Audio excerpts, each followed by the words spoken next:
교회에서는 어린이 주일로 지키는 주일이에요. 원래 교회 절기가 5월 5일이 어린이날인데 교회는 5월 첫째 주일을 그렇게 지키지요. 그런데 우리 교회는 어린아이들이 한 2~3명 있는데 교회에 요즘 코로나 때문에 못 오고 좀 멀리 있어서 못 오고 그래서 못 와요. 좀 오면 오늘 정말 어린이 주일에 그 아이들 하나하나 좀 축복하고 기도하고 싶은데 좀 그렇게 못해서 아쉽고 작은 선물을 준비했는데 그 선물 전달하면서 개별적으로 하도록 하겠습니다. 여러분 지난주에 우리 사도신경을 전체적인 부분을 우리가 한번 말씀드리고 이제 오늘 다음 주 그 다음 주 3주를 사도신경에 있는 성부, 성자, 성령에 대한 부분을 좀 말씀드리려고 해요. 그래서 사실은 이 부분을 자세하게 하려면 한없이 자세하게 하려면 거의 그냥 한 반년 설교를 해야 돼요. 반년 설교 한 2~3번 해야 사도신경의 있는 내용을 하나하나 이제 다 살펴볼 수 있는데 그렇게 하기는 좀 그렇고 한 4번 정도 해서 좀 전체적인 걸 요약해 보려고 합니다. 지난 시간에 말씀드렸지만 사도신경을 우리가 신앙 고백이라 하죠. 그런데 이 사도신경을 침례교에서는 안 하죠. 침례교 혹시 다니는 친구들? 침례교 출신 침례교 사도신경 해요? 안 하죠. 왜냐하면 성경에 없는 말씀이라고. 그리고 또 역사적인 과정이 있어서 이게 로마 교회 시대에 쭉 이렇게 지나오면서 침례교는 그 시대에 박해받던 그런 어떤 상황에서 이제 이런 부분 로마 교회가 하는 이 부분을 이제 받아들이지 않고 뭐 더 순수한 신앙을 우리가 나는 예수 그리스도를 따른다 해서 침례교는 이걸 고백하지 않지만 신앙은 성경적인 신앙이니까 뭐 잘못된 건 아니고요. 그 외에 다른 이단 사이비는 사도신경 고백 안 합니다. 왜냐하면 삼위일체 하나님을 고백하지 않기 때문에. 여호와 정인 여러분 들어봤죠? 여호와 정인은 여호와만 믿는 거지요. 그러니까 다른 성자 성령을 믿지 않습니다. 그러니까 이 사도신경을 고백하지 않고 이단은 다 그렇습니다. 그런데 문제는 사도신경에 대한 내용을 우리가 예배 시간마다 고백하잖아요. 그런데 지난주에도 말씀드렸지만 의례적인 예배 순서로 암송한 것을 그냥 읽고 지나가 버린다. 이 참 큰 문제인데 별로 이 부분에 대해서 강조를 잘 안 하는 것 같아요. 어떤 교회들이 사도신경에 대해서 자세히 여러분 좀 배워보신 적 있어요? 사도신경에 대해서 집중적으로 배워봤어요? 그럼 이제 시온 형제는 배웠고 또 다른 분들은 사도신경 그 대개가 그래요. 대개가 왜냐하면 그냥 알고 예배 시간에 암송하는 것으로 그냥 지나가는 거예요. 그게 뭐냐 하면 예수를 믿고 세례 받을 때 세례 문자주기에 사도신경, 주기도문 10계명 다 있으니까 이거 외워야 된다 하고 그냥 외운 채로 그냥 계속 예배 시간에 순서로 그냥 그렇게 하니까 이 의미를 하나님 앞에 진짜 이 의미를 되새기면서 고백하는 그 예배 시간인데 그 사도신경을 고백하는 이유가 있는데 이유를 모르고 그냥 지나가는 순서로 해버린다는 거죠. 앵무새처럼 딸딸딸딸 외우고 지나간다는 거죠. 이번 순서는 사도신경 신앙 고백 그리고 지나가 버리는 거예요. 그 예배인데 그래서 이건 정말 우리에게 문제가 있다. 우리가 정말 교회에서 가르치지 않는 것도 문제고 이걸 모르고 습관적으로 평생을 사도신경 주기도문 암송으로 그냥 해버리고 그 신앙생활을 하는 성도들도 문제고 그래서 이제 이런 부분에 대해서 참 강조를 드렸어요. 고백이잖아요. 고백. 하나님을 향해서 누가 고백합니까? 내가 고백하는 거죠. 그러니까 고백하는 마음이 있어야 된다는 거예요. 고백하는 마음이. 지난주에 말했지만 사랑하는 연인들에게 고백할 때에 결혼해달라고 프로포즈를 할 때에 꽃을 들고 뭐 해서 그게 진심으로 상대를 향하여 사랑하는 마음으로 무릎을 꿇고 한쪽 무릎을 다 꿇고 나와 결혼해 주세요. 그러잖아요. 그때 그 마음, 그게 고백이잖아. 예? 아무 느낌 없이 그냥 합니까? 그냥 형식적으로? 그거 아니지요. 그러니까 여러분, 연인에게 내 사랑을 받아줘 하면서 고백할 때도 내 온 전심으로 온 내 정성을 다해서 하는데, 하나님 앞에 내가 고백하는데 왜 아무런 느낌이 없이 앵무새같이 해버리냐? 문제가 있지 않느냐는 거예요. 근데 문제의식을 안 가지고 있다는 거예요. 한국 교회가 그렇고 성도가 그렇고 목회자들이 그렇고 이게 대해서 문제점. 그래서 여러분, 사도신경 주기도문과 십계명은 확실히 의미를 알고 우리가 신앙생활을 해야 됩니다. 기초 있죠, 기초. 신앙이 기초라는 거예요. 기초가 없이 어떻게 깊은 신앙으로 나갈 수 있겠어요? 그렇지 않잖아요. 그래서 사도신경을 지금 보는 것이지요. 그래서 신앙 고백하는 이 마음이 어떤 마음이냐 하면, 예수님 말씀했죠. 서기관이 와서 어느 계명이 제일입니까 할 때에 예수님께서 주 너의 하나님을 사랑하라 이 말씀을 할 때 마음을 다하고 목숨을 다하고 그다음 뜻을 다하고 힘을 다하여 주 너의 하나님을 사랑하라. 그렇지 않습니까? 그 마음이 하나님을 향해 신앙 고백하는 마음이 되어야 된다는 거죠. 그렇지 않으면 여러분, 고백하는 게 주문입니다. 주문. 왜 예배 시간에 주문을 하죠? 그래서 우리는 사도신경을 좀 잘 알아야 되겠다. 사도신경이 뭐냐? 사도신경의 내용과 틀은 지난주에 좀 설명을 했습니다. 자, 우리가 하나님의 자녀로 부름받았잖아요. 구원받았지요. 어떻게 구원받았죠? 예수 그리스도로 말미암아서 구원받았는데, 예수 십자가와 부활을 통해서 우리는 죄 사람은 죽고 새 사람으로 거듭났잖아요. 십자가 부활을 통해서. 그런데 그것이 뭐냐면 하나님의 뜻이었다는 거예요. 하나님의 계획 안에서 이루어진 일이라는 거죠. 하나님의 인간 구원의 계획 안에서 하나님은 우리를 구원하시려고 예수를 보내셨다. 그리고 그 예수님께서 우리를 구원하시기 위해서 십자가 죽으시고 살아나셨다. 그래서 하나님 앞에 가시면서 약속하시죠. 내가 가면 또 다른 보혜사를 보내줄 것이다. 보혜사, 성령이죠. 성령이 오셔서 이제 성령 강림절 사도행전 2장에 120명에게 성령의 강력한 역사가 일어나서 초대교회가 시작됐잖아요. 그래서 성령이 오셔서 교회가 시작되고 구원받은 성도들이 하나님 앞에서 함께 모이고, 그 성도들의 그 하나님께 허락하신 그 은혜 속에 사는데, 그게 뭐냐면 죄사함과 부활과 영생, 그것을 누리며 사는 사람이 하나님의 자녀이다, 그 말씀이죠. 그게 요약해 놓은 것이 사도신경이라는 거예요. 모든 시작이 뭐냐면 성부 하나님께 시작되잖아요. 성부 하나님이 성자를 보내시고, 성자께서 성령을 보내시고, 성령이 교회를 세우시고, 교회 안에 구성된 성도는 하나님 앞에 은혜 받고 살아가는 존재다. 이것이 사도신경의 딱 틀입니다. 틀. 그래서 존재의 권위는 하나님이 제일 먼저 있죠. 성부가. 그래서 오늘은 성부 하나님. 그래서 제일 먼저 나는 믿습니다. 무엇을 믿어요? 하나님을 믿는데, 어떤 하나님을 믿는가? 하나님 내 아버지십니다. 하나님은 천지를 만드신 창조주십니다. 하나님은 전능하신 하나님입니다. 이걸 믿는다는 거예요. 그러니까 그 안에 아버지 하나님, 그게 핵심의 키워드라고 보면, 다른 건 하나님의 본성이지만 아버지 하나님은 나와의 관계잖아요. 관계. 예? 그 하나님이 절대 신이 나는 아버지라는 거죠.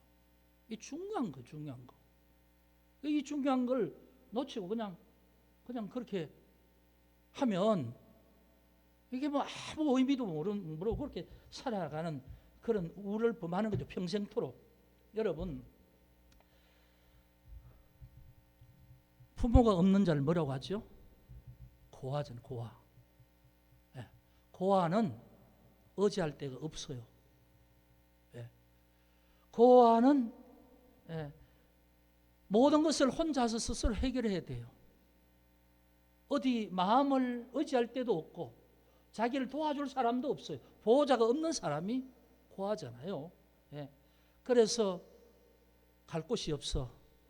예. 집이 없어. 그래서 늘 쓸쓸하고 외로운 것이 고아잖아. 고아. 예? 부모가 있는 자녀는 그렇지 않죠. 부모가 있는 자녀는 부모님이 그를 보호해주고 사랑해주고 필요를 채워주고 그렇죠. 그래서 자기의 모든 일을 책임지는 분이 있어. 누가? 아버지가, 엄마가. 그래서 뭔가 잘못하더라도 부모가 책임져줘, 해결해줘. 아이가 놀이터에서 놀다가 넘어지고 해서 뭐 옷이 찢겨져도 더러운 게 묻어도 집에 돌아가면 엄마가 새 옷으로 갈아입혀줘. 목욕시키고. 문제가 없어. 그런데 고아는 그런 일이 있으면 자기가 해결해야 되는데 자기가 해결할 수 없으면 참으로 거지가 되는 거죠. 불쌍한 꼴이 되는 거죠. 여러분, 우리가 하나님을 아버지라고 한다는 말은 그런 거예요. 하나님 아버지, 내 아버지. 관계가 맺어지잖아요. 그런데 그 하나님이 우리가 믿는 신적인 분이 신적인 우리의 믿음의 대상이잖아요. 초월적인 분이잖아요. 우리하고 다른 분이잖아요. 근데 그분과 나는 그분에게 아버지라고 하고 그분은 나를 자녀라고 하는 거예요. 아들이라 딸이라 하는 거죠. 그게 뭐냐 하면 우리가 하나님을 아버지라고 부르는 순간 하나님 그래 내 아들아 내 딸아. 그리고 내가 필요한 모든 것을 하나님이 책임져 주신다는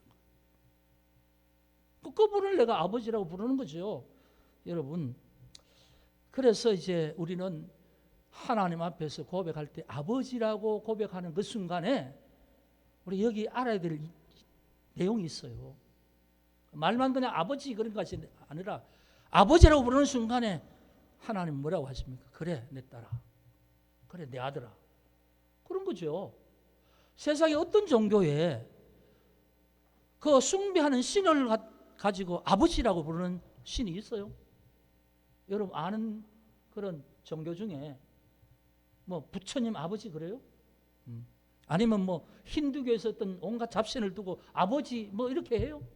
네? 그런 게 없잖아요. 그런데 기독교는 아버지라 하잖아. 그게 종교 중에 가장 위대한 종교인 게 바로 기독교가 왜 그러냐면 신과 우리가 관계가 맺어졌다는 거예요.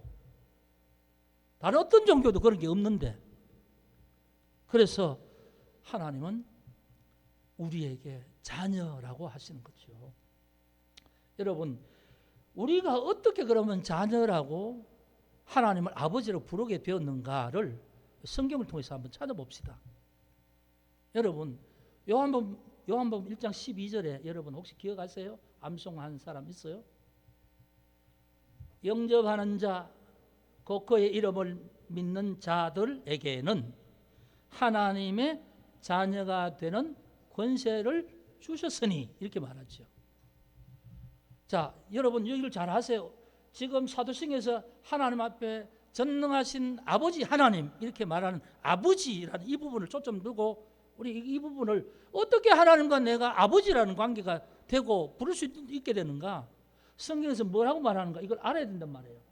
그런데 이 부분을 요한복음 1장에서는 영접하는 자, 그 이름을 믿는 자, 그건 뭐냐 하면 태초에 하나님과 함께 계신 성자, 말씀으로 하나님과 함께 창조의 자리에 계셨던 성자 예수를 지금 요한복음에서 말하잖아요. 그러면서 그를 믿는 자, 예수를 믿는 자를 말하죠. 그래서 영접하는 자, 곧 그 이름을 믿는 자들에게는 하나님의 자녀가 되는 권세를 주셨으니 그랬어요. 자, 여기에서 초점이 뭡니까? 믿는 자들에게는 그렇죠. 누가요? 사람들 중에 믿는 자들. 그러니까 이게 누구냐 하면 자신이 믿느냐 안 믿느냐에 따라서 자녀의 권세가 되어진다는 그런 의미잖아요. 예? 그렇죠. 이 방점이 뭐냐 하면 누구든지 믿는 자, 그러니까 믿는 그 사람이 사람이 믿어서 자녀 권세를 얻는다 그렇게 되잖아요. 그럼 우리가 믿어서 자녀가 되었을까요? 우리가 믿었기 때문에 어떻게 생각해요? 자, 그래서 요한일서 3장으로 우리가 읽었던 것으로 넘어가요. 요한일서 3장 1절에 보면 보라 아버지께서 어떠한 사랑을 우리에게 베푸사 하나님의 자녀라 일컬음을 받게 하셨는가 이렇게 말하죠. 여기에서는 요한이 반대로 말합니다. 보라 아버지께서 어떻게 아버지라고 부를 수 있는 자녀로서의 그것을 우리에게 베풀어 주셨는가? 예? 우리 베풀어 주셨는가? 자녀라 일컬음을 받게 하셨는가? 그러니까 자녀라고 우리가 아버지라고 부를 수 있게 된 게 누구의 은혜라는 말씀입니까? 예? 우리가 믿어서 그랬다는 말입니까? 여기서는 어떻게 돼요? 아버지가 베푸셨다는 거죠. 아버지가 사랑을 베푸셔서 예? 우리에게 자녀라고 일컬음 받게 하셨다 그러잖아요. 아버지가 사랑을 베푸셨다. 그래서 우리는 아버지의 자녀라 일컬음을 받는데 그분이 아버지 자녀라고 일컬음 받으니까 우리 아버지가 되는 거잖아요. 아버지 부르잖아. 그러니까 요한복음 1장 12절에는 믿는 우리에게 자녀가 될 수 있는 그 길을 영접하고 믿음으로 자녀되는 권세를 얻었다 하는데 요한일서에서는 아버지께서 사랑을 베푸셔서 자녀라 일컬음 받게 하셨다는 거예요. 이해가 됩니까? 이 부분에서 이 부분을 우리가 해결해야 되는 거죠. 그러면 우리가 믿어서 아버지가 된 것인가? 하나님이 먼저 우리에게 은혜 베푸셔서 아버지가 관계가 이루어졌는가? 이거죠. 근데 어떠한 사랑을 우리에게 베푸셨는가? 이렇게 말하지요. 여러분, 이 사랑이 뭐냐 하면 예수님께서 비유로 말씀하신 누가복음 15장의 탕자의 비유 있죠. 둘째 아들이 아버지 살아계시는데 아버지 건강히 살아계시는데 내 목 주세요 하고 난 아버지 없이 살겠습니다 하고 아버지 떠났잖아. 떠나서 멀리 가서 자기는 잘 살겠다고 온갖 일을 하면서 그렇게 했는데 잘 사는 게 아니고 허랑방탕하고 먹고 마시고 놀고 그렇죠. 그렇게 하면서 완전히 타락하게 되고 돈이 다 떨어지니까 이제 육신에 먹고 목숨을 연명하기 위해서 이제 짐승을 치는 돼지를 치는 자가 되잖아요. 그래서 돼지를 치는데 흉년이 되니까 돼지 먹을 것도 없어. 자기도 먹을 게 없어. 굶어 죽게 되었어요. 그제서야 아버지 생각을 하는 거예요. 아버지 집에는 먹을 것도 많은데 품꾼도 많은데 나는 여기서 굶주려서 죽는구나. 그래서 결심을 하죠. 아버지께 돌아가자. 그래서 내가 잘못한 게 너무 많으니까 아버지께 아들이라고 여겨달라고 할 수는 없고 그저 종처럼 여겨달라고 해서 아버지 집에 먹을 게 많으니까 목숨을 부지하는 데는 어렵지 않겠지 하고 부끄럽지만 아버지께로 가잖아요. 아버지 있는 집으로. 그런데 아버지 집으로 돌아가서 그 원래 옛날에 자기가 살던 그 동네로 들어가는데 거기서 이제 정말 반전의 모습이 나타나잖아요. 아버지가 먼저 봤대요. 멀리 있는데 그게 아들인 줄 알아봤다는 거예요. 그런데 거지꼴하고 거지주에 산 거지요. 정말 냄새나고 정말 거지 그렁뱅이로 그냥 다 떨어진 옷에 뗏물이 쭉쭉 흐르는 그런 모습에 그래서 이제 집으로 발걸음이 좀 띄어지지 않을 것 아닙니까? 체면이 있으면 터벅터벅 집에 가까이 갈수록 죄송스럽고 미안하고 어떻게 볼까 그러고 있는데 저 집에서 아버지가 버선발로 막 뛰어오는 맨발로 뛰어와서는 그 아들 보고 앉죠. 앉고 얼굴을 비비는 거예요. 그 더러운 얼굴을 아버지가 비비는 거예요. 그러면서 아들아 잘 왔다 집으로 이끌고 와서 집에 들어가서 제일 먼저 하는 게 뭡니까? 목욕을 시키죠. 예? 모든 죄와 더러운 것을 다 시키잖아요. 새 옷을 입히죠. 그리고 손가락질을 끼우지요. 손가락질은 아들이라는 신분이 회복됐다는 말이죠. 그게 비유의 말씀인데 그건 뭐냐면 아버지 사랑을 말하는 거예요. 탕자 말하는데 탕자가 주인공이 아니고 아버지가 주인공이에요. 아들이 어떠했든지 아버지는 아들에 대한 사랑을 가지고 그를 기다리고 있고 잠도 자지도 않고 기다리고 있고 문을 열고 바라보고 있으니까 오는 순간에 받겠지요. 그게 아버지잖아요. 그게 아버지 사랑인데 그 사랑이 누구냐면 하나님의 사랑을 말하는 거죠. 여러분 이해돼요? 그런데 하나님 앞에 아버지라고 부르는 게 그냥 뭐 기계적으로 뭐 교리적으로 그렇게 된 게 아니고 하나님의 사랑 때문에 되어진 것이다. 그런데 요한복음에서는 예수를 믿음으로 이렇게 되죠. 그런데 그 관계를 해결하는 것이 요한일서 4장에 나옵니다. 요한일서 4장에 보면 요한일서 4장 7절부터 봅시다. 우리가 이걸 해결해야 하나님 앞에 아버지라고 부르는 게 얼마나 큰 은혜인지 우리가 알게 됩니다. 그래서 조금은 복잡하겠지만 한번 찾아봅시다. 요한일서 4장 7절부터 10절까지 봅시다. 같이 함께 읽읍시다. 시작. 사랑하는 자들아 우리가 서로 사랑하자. 사랑은 하나님께 속한 것이니 사랑하는 자마다 하나님께로부터 나서 하나님을 알고 사랑하지 아니하는 자는 하나님을 알지 못하나니 이는 하나님은 사랑이심이라. 하나님의 사랑이 우리에게 이렇게 나타난 바 되었으니 하나님이 자기의 독생자를 세상에 보내심은 그로 말미암아 우리를 살리려 하심이라. 사랑은 여기 있으니 우리가 하나님을 사랑한 것이 아니요 하나님이 우리를 사랑하사 우리 죄를 속하기 위하여 화목제물로 그 아들을 보내셨습니다. 아멘.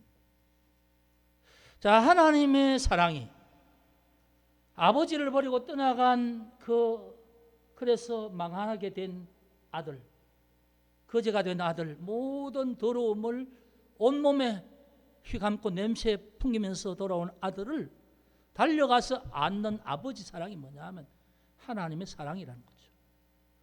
그 사랑이 어떻게 나타났는가? 여기 이렇게 말하죠. 하나님은 사랑이시라. 하나님의 사랑이 8절 끝에 이는 하나님의 사랑이십니다. 하나님의 사랑이 우리에게 이렇게 나타난 바 되었다. 어떻게 해요? 자기의 독생자를 세상에 보내심은 그로 말미암아 우리를 살리려 하심이라. 사랑이 뭐라고요? 우리를 사랑하심이 나타난 것이 뭐라고요? 우리를 살리려고 독생자를 보내셨다. 예? 그렇죠. 우리를 살리기 위해서 자기의 독생자를 세상에 보내셨다. 그것이 뭐냐 하면 하나님의 사랑이 우리에게 나타난 것이다. 이렇게 말하는 거죠. 구약의 하나님은 구원하기 위해서 메시아를 보내겠다 하셨는데 말로 약속하시고 보내겠다 하신 메시아를 신약에 오면 예수님으로 태어나게 하셨잖아요. 하나님 말씀하신 대로 그대로 실행하신 거예요. 행동하신 거예요. 여러분, 사랑은 말만 하는 게 사랑 아닙니다. 행동하는 게 사랑이에요. 뭐 내 속마음을 알겠지. 아무도 몰라요. 자기 말고는. 보통 경상도 남자들이 그래요. 내가 내 속을 내가 이런 속이 있는데 뭐 꼭 말을 해야 되나? 말 안 하면 혼자 알아요. 자기만 알아. 다른 사람 아무도 몰라. 아무도 몰라. 그 누가 알아줘요? 그러니까 뭔가 여러분 사랑하면 말을 하세요. 그리고 사랑을 보이는 건 행동으로 보이는 거예요.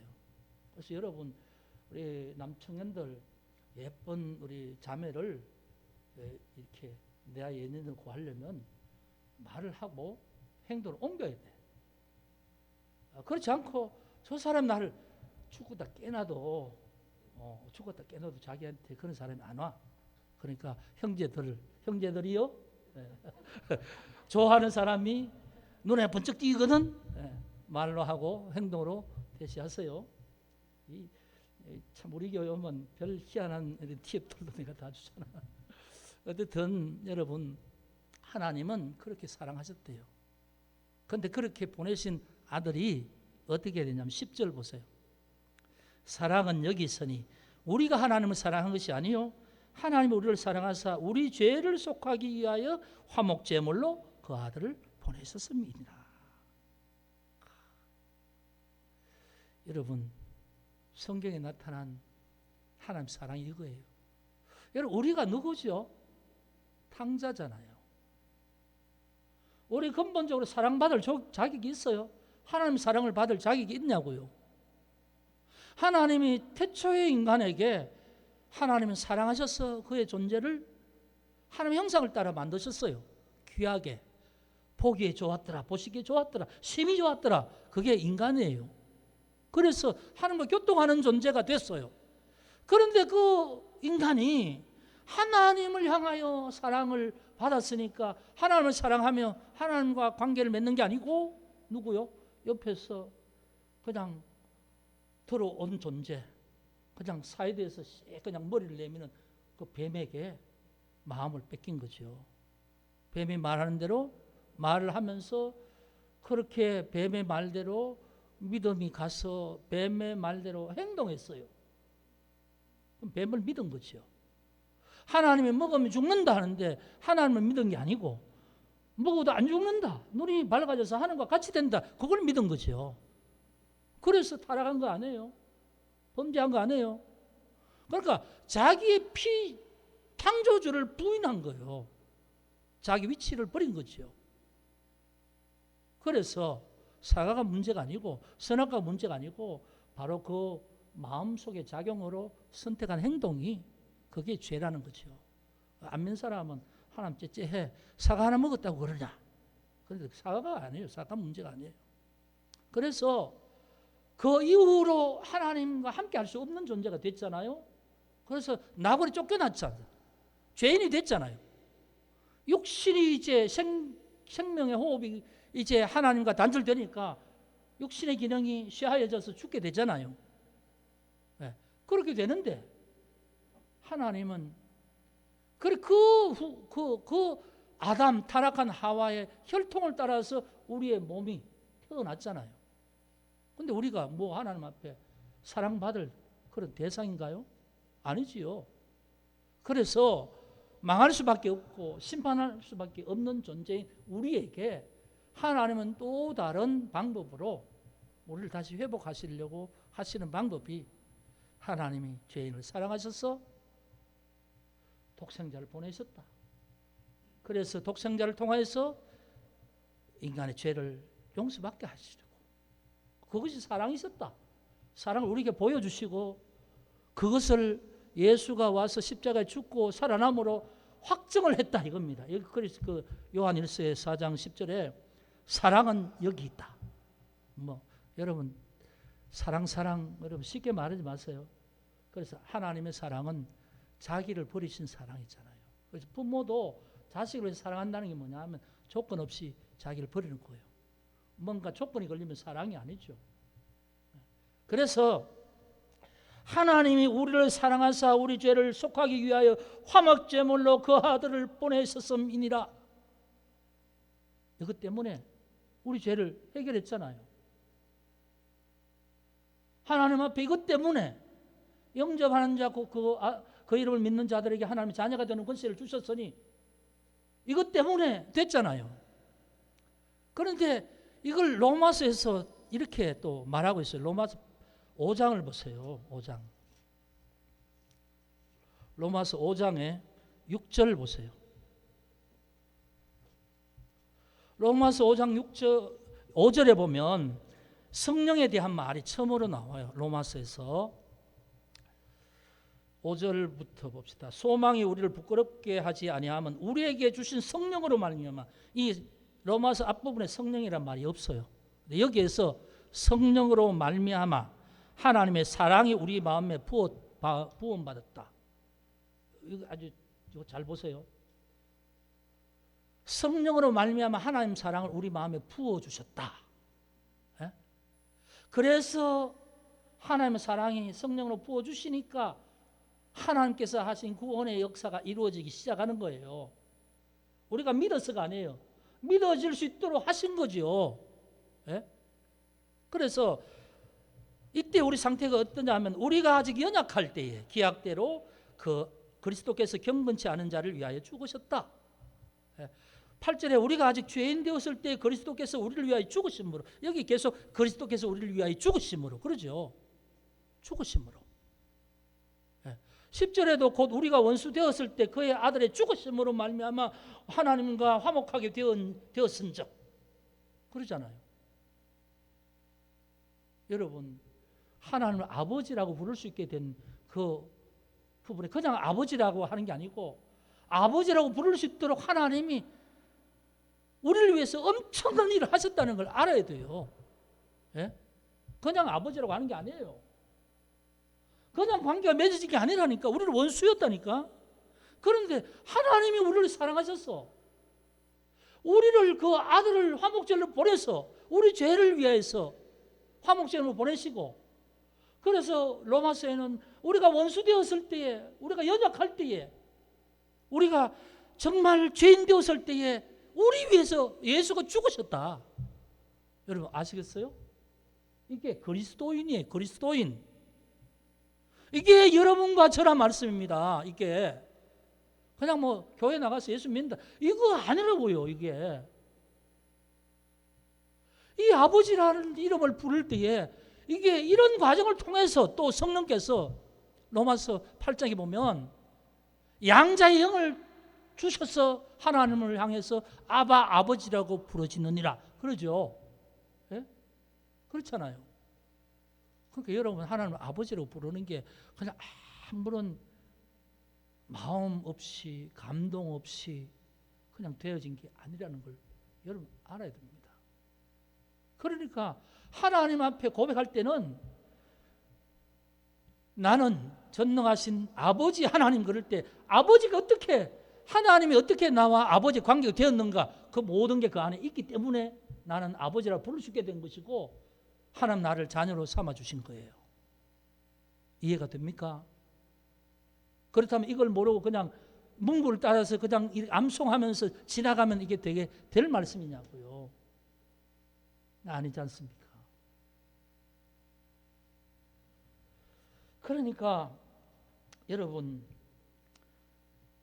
내가 하나님을 아버지라고 부르게 되는 과정, 전 과정, 하나님 나를 자녀로 인정해 주는 아들과 딸이라고 인정해 주는 과정이 뭐냐면 그런 과정이 있었다는 거예요.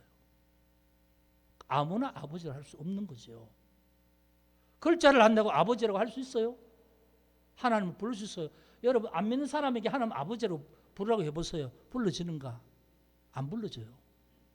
못 불러요. 하나님 자체도 인식할 수 없을 뿐더러 하나님 계신지 안 계신지도 믿지 못하기 때문에 하나님 아버지라고 못 부른다니까.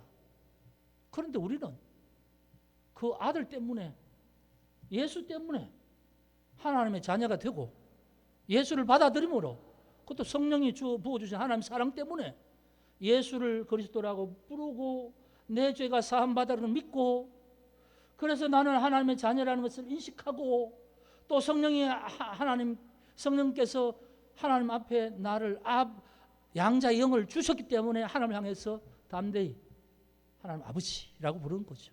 아버지 하나님 부르는 거예요. 이 사실을 알고 살아야 된다 그 말입니다. 이 사실을. 그러면 하나님이 아버지가 되셨다. 그 말은 내가 자녀라는 말이죠. 그러면 그 관계 속에서 되어지는 걸 한번 생각해 보세요. 예, 육신은 우리가 부모를 통해서 물려받았잖아요, 몸이. 그런데 내 영은 하나님께서 심어주신 영이 있단 말이에요. 그 속에 새 생명으로 영이 살아있다는 거죠. 그래서 그것으로 영이신 하나님 앞에 예배 드릴 때도 하나님 아버지, 기도할 때도 하나님 아버지라고 우리가 의심하지 않고 담대히 나가지요. 그러니까 기도할 수 있는 게 은총이라니까. 예배 드릴 수 있는 게 은총이라고요. 예배를 아무나 드리나요? 예배 드리는 게 은총이에요. 그런데 이 예배가 형식적으로 되면 되겠어요? 아니죠. 그래서 아버지는 이 관계 속에서 여러분 부모가 보세요. 여러분 부모님이 각각 자기들 있는 그 본가에 있겠지요. 그 지역에서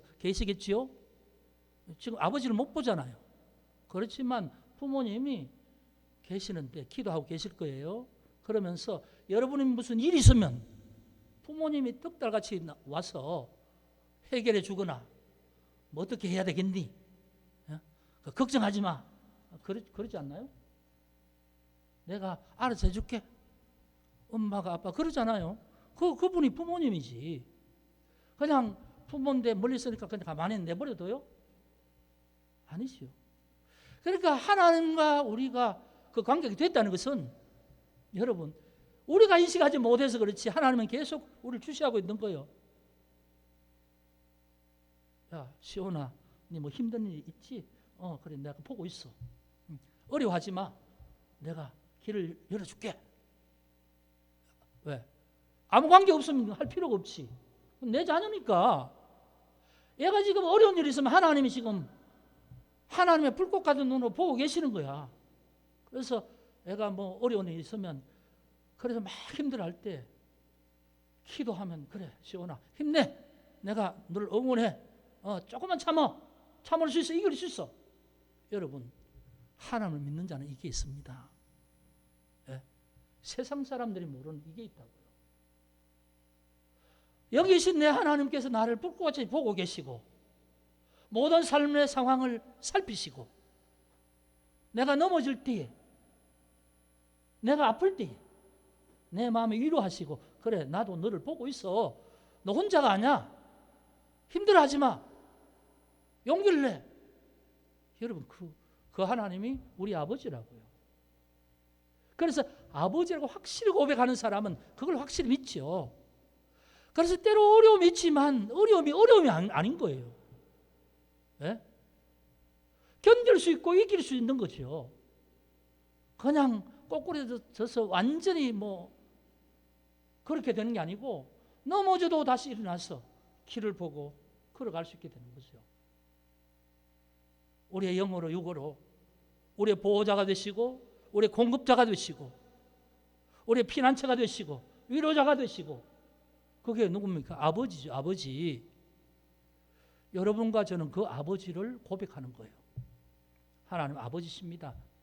그래 너는 내 아들이야.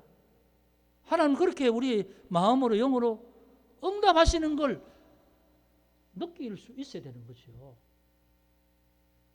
내가 믿는 하나님이 실제로 계시는 하나님이면 그걸 느껴야 되지. 그걸 못 느끼면 문제가 있는 거지. 그게 우리의 신앙이고 우리가 하나님 앞에 맺어진 관계이고 하나님께서는 우리를 그런 관계 속에서 우리를 불꽃같이 지켜주시고 인도해 주시는 하나님이다. 그걸 알라는 거예요. 어디에서 그걸 아느냐? 바로 사도신경의 고백 하나하나에서 그걸 알 수 있다는 거죠. 그러니까 나는 전능하신 아버지 하나님 천지의 창조주를 믿습니다. 이 고백이 이 모든 의미를 실어서 내 마음으로 하나님 앞에 고백하면 그게 예배예요. 예? 다른 게 예배가 아니고 하나님 앞에 찬양할 때 내 온 마음으로 하나님 앞에 찬양할 때 그게 예배예요. 내가 고백하는 한마디 속에 하나님 나를 받으시는 거죠. 그게 예배 아닙니까? 뭔 다른 게 예배입니까? 무슨 절차가 해야 되고 형식에 빠지면 안 되고 그게 하나님은 우리의 마음 중심으로 나아가는 자를 받으시는 거죠.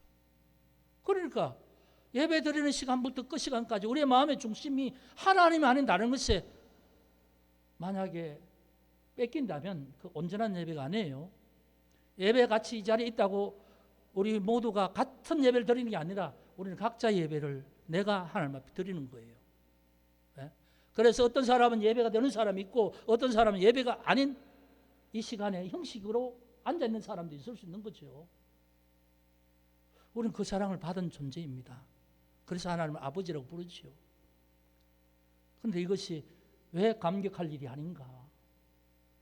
왜 하나님 앞에 정말 어떤 상황에서 그래서 여러분 사도신경 고백할 때마다 이 은혜가 우리의 마음속에 계속 고백되어지면서 막 살아있는 거예요. 하나님 앞에 내 영이 살아서 마음으로 고백할 때마다 하나님이 그 내 마음을 받으시고 막 응답하심이 내 속에서 막 느껴지는 거예요. 성령의 역사들이. 여러분 하나님을 믿고 사는 게 얼마나 흥분되고 얼마나 좋은 것인지 여러분 경험을 해야 돼요.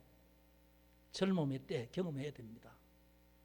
의례적으로 습관적으로 교회 나오지 마시고 마음을 준비하고 나오세요. 매일매일 하나님 앞에 내게 주신 생명의 시간을 하나님을 향해서 깨어서 각성하면서 하나님 앞에 나는 하나님의 자녀입니다. 하나님 내 아버지입니다. 그래서 오늘 또 내가 못하는 일 하나님 도와주십시오. 이게 기도잖아요. 생각으로 마음으로 입술로 하는 게 그 기도잖아요. 그 기도를 하지 않고 살아간다면 그건 자기 마음대로 살아가는 거죠. 자기 힘대로 살겠다는 거예요. 그러니까 이렇게 하나님과 관계 속에서 하나님 주신 일단은 하나님의 사랑을 확신하라는 거예요. 확신하라. 그 다음에 또 내가 해야 될 것은 하나님의 자녀로 살아라는 거예요. 살아라. 예? 하나님 아버지라고 그러면 하나님 자녀잖아요. 스스로 하나님 앞에 자녀잖아요. 그럼 하나님 자녀답게 살아야지. 삶이 없이 하나님을 이름만 부르고 하는 행동은 뭐 소위 말하는 개차반 같이 한다면 그게 어떻게 다른 삶이 될 것인가. 그래서 이 고백을 하는 순간에 다시 나를 보는 거예요. 하나님 아버지라고 했으면 그래 나는 하나님 자녀지. 나는 오늘 어떻게 살아야지 하는 이게 그 고백 안에서 느껴지잖아요. 각성되잖아요. 그렇게 사는 거지. 그렇게 그게 하나님 앞에 사는 거지. 고람되어 알죠 여러분? 고람되어 하나님 앞에 서잖아요. 예수 믿는 사람들은 다른 거 아닙니다. 뭐 죽음이 불안해서 종말이 오면 어때? 아니 오늘 이 순간에 하나님 앞에 서요. 하나님 인식하면서 사는 거예요. 하나님 내 아버지라는 걸 느끼면서 감사하며 감격하며 살아가는 거예요. 아니면 죄인이었을 텐데. 그게 믿는 사람의 모습이고 그 믿음을 고백하는 내용이 사도신경이다. 그리고 사도신경의 가장 중요한 것이 바로 아버지 하나님이란 거예요. 그 다음에 또 하나님에 대해서 할 때 지금 시간이 조금 지났지만 조금만 합시다. 여기에서 또 하나님을 또 다른 두 부분으로 또 얘기하죠. 천지의 창조주 그러잖아요. 창조주로 믿습니다. 하나님은 천지의 창조주십니다. 여러분 천지 창조주로 믿습니까? 그래요. 세상에서는 하나님이 지으셨다고 하지 않는데 저절로 됐다고 하는데 빅뱅이 일어나고 뭐 어떻게 해서 진화론이 있고 생물이 그렇게 해서 그런데 여러분 왜 안 믿어요? 왜 그렇게 안 받아들이고 창조를 믿어요? 여러분 그런 거죠. 우리는 하나님을 인식하면서 하나님 어떤 분이라 하나님은 모든 것의 근원자다. 존재의 근원이다. 그분으로 말미암아 모든 게 시작됐다. 이렇게 믿는 거죠. 빅뱅 그 좋다 이거죠. 빅뱅의 근원자가 하나님이라는 거죠. 우리는 그렇게 믿어요. 현상적으로 나타난 현상은 뭐 어떤 우주가 처음 만들어질 때 어떤 우주의 원인 핵이 있어서 그것에 어떤 뭐 충격을 받아서 뭐 그것이 대폭발을 일으키고 그것이 빠른 속도로 뭐 이렇게 퍼져나가고 그러면서 거기에서 이제 뭐 무슨 물질이 모아져서 뭐 행성이 되고 항성이 되고 은하계가 되고 다 좋다 이거예요. 그래서 그것들이 이제 하면서 무질서가 질서하면서 어떤 인력의 작용으로 뭐 궤도가 이루어지고 좋다 이겁니다. 그게 지금 현상이니까. 그런데 우리는 그 원인이 하나님이라는 거죠. 지구가 만들어지고 지구의 생물이 만들어지고 사람이 되어진 그 모든 게 누가 하셨는가? 하나님이 하셨다는 거예요. 우리 그렇게 믿죠. 그래서 이제 어떤 유전적인 부분, 그 어떤 부분도 하나님이 유전을 통해서 하시는 우리가 말하는 뭐 RNA 뭐 그런 게 있잖아요. DNA 그런 걸 통해서 원래 조성하신 그대로 혈통을 통해서 이어나오고 형질이 그렇게 닮아가고 후술 그렇게 하는데 그 원인이 누구냐? 하나님이시라는 거. 유전학적으로 되어지는 모든 게 있다 할지라도 그게 하나님 하셨다는 거. 그리고 창세기 보면 모든 것을 말씀으로 있으라 하시니 그대로 이루어졌다. 그게 창세기 1장 10번 반복합니다. 그리고 물질을 만들 때 각기 그 종류대로, 식물을 각기 그 종류대로, 동물을 각기 그 종류대로, 뭐 그다음 뭐 공중의 새를 각기 종류대로. 그래서 지금에 있는 고유한 종들은 다 하나님 만드신 것이다. 우리는 그렇게 믿는 거죠. 그래서 세상에서 말하는 인간의 이론, 진화론, 그것도 뭐 되지도 않는 그런 어떤 뼈 몇 개를 가지고 그렇게 해서 그걸 이제 파괴할 수 없으니까 인정하지 못하는 거예요. 창조를 인정하지 못하는 거죠. 예, 그렇습니다. 그래서 하나님께서 모든 만물에 지으신 자니까 어떻게 됩니까? 주권자, 만물을 섭리하시는 섭리자, 그렇게 되는 거죠.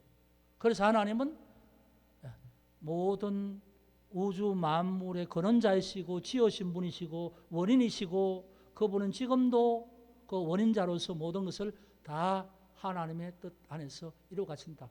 뭐 빅뱅이 계속되든지, 뭐 진화가 계속되든지, 뭐 어떤 유전이 계속되든지 간에 하나님의 계획 안에서, 하나님 뜻 안에서 이루어져 가고 있다는 거예요. 진행되어 가고 있다. 그런데 모든 것의 주권자는 하나님이시다. 그걸 이제 여기에서 말씀하는 거예요. 이 사도신경에. 그 다음에 전능자, 하나님, 전능하신 아버지 하나님, 그렇죠. 전능자 하나님은 모든 것을 이룰 수 있는 분이다. 전능자. 자, 하나님은 실제 하시는 분인데 보이지 않으시죠? 네. 사람들은 그런데 하나님 보이지도 않는데 어떻게 아느냐? 그런데 보이지 않는데 존재하는 게 왜 없습니까? 공기가 있죠. 보이지 않죠. 공기가 있으므로 생명, 유기 활동을 하고, 그래서 우리가 호흡을 하잖아요. 유기물, 그러죠. 예. 모든 생명체는 공기 중 산소를 통해서 생명의 어떤 그 유지를 하잖아요. 예. 보이지 않는데요. 그래도 그게 있으니까 생명이 이어가죠. 바람이 불어요. 안 보이는데요. 예.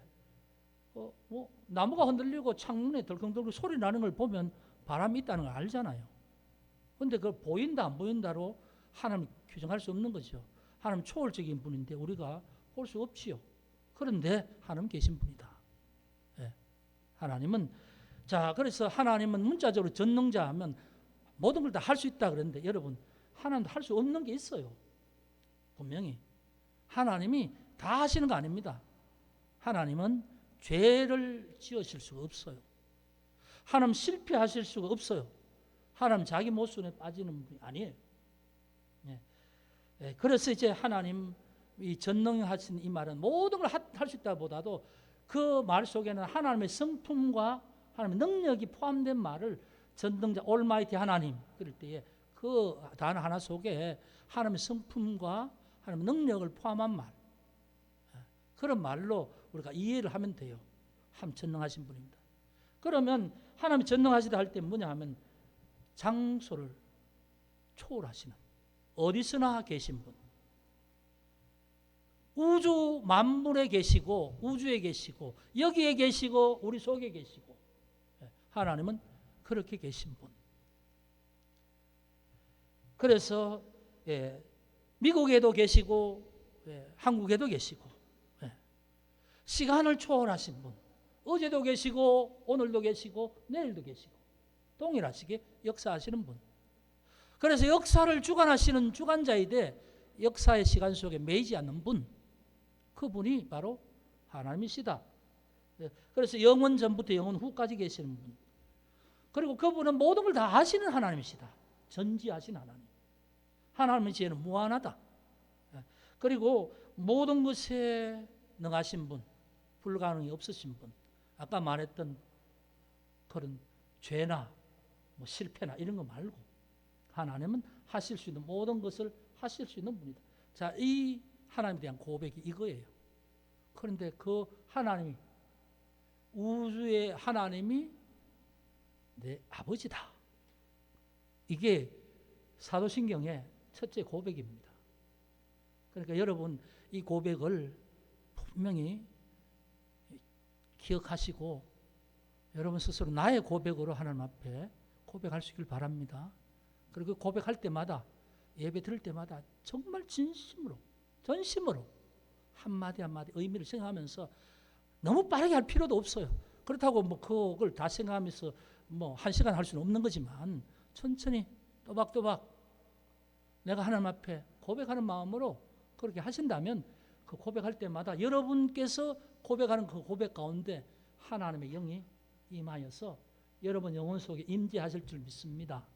이런 은혜가 여러분에게 있기를 원하고 이것이 여러분 평생에 여러분 신앙이 되기를 주 여러분 축복합니다. 기도합시다. 아버지 하나님 감사합니다. 오늘 우리를 이곳에 불러주시고 하나님의 자녀로 삼으시고 예배자로 세우셔서 하나님 앞에 예배로 나아가게 하시니 감사합니다.